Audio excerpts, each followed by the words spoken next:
I'm Alan Lawrence of WonderTouch, and in this tutorial I'll show you the basics of using particleIllusion 3. When particleIllusion opens, you'll see a list of the emitters in the currently loaded library in the library window. Only one library can be loaded at a time, but there are a few ways to load another of the dozens of libraries available. One is to right-click in the library window and Load Library, which brings up a standard file dialog with a preview of the emitter thumbnails. You can instead click the Library button below the preview window.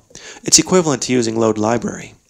Another way to load a library is to right-click in the library window and choose a library from the Quick Load Library menu. A final way is to use the Library Manager, but is a little more complex, so I won't go into it here. You may also want to use ParticleView's search function to help you locate specific emitters. I've got another tutorial that covers ParticleView.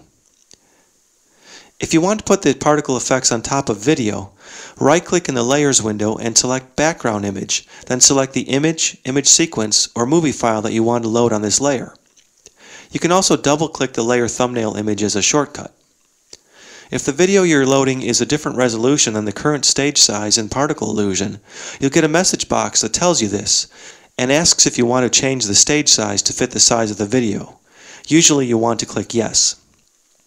You may also get a warning about the frame rate of the video not matching the frame rate of the project. You usually want to make sure the project frame rate matches the video frame rate. Do this in the Project Settings dialog.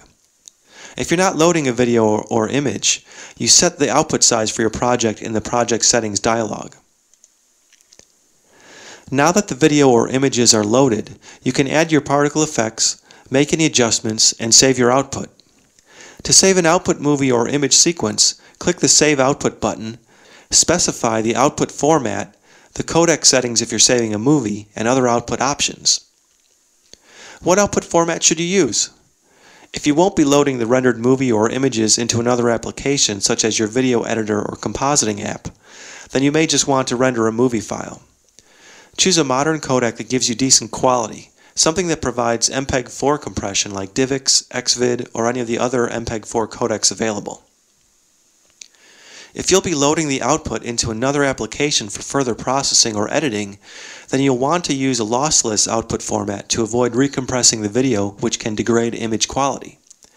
For image sequences, I recommend PNG, and for movie files on Macs, use QuickTime with the animation compressor. On Windows, download and install a good lossless codec like HuffYUV or Lagarith. They're much better than using full frames uncompressed. Since you'll be compositing the rendered particles with other footage, you also want to turn off the background image or movie if you're using one, and render with an alpha channel. This way the particles can be easily layered over other footage in your editor. I'm Alan Lawrence of WonderTouch. Thanks for watching.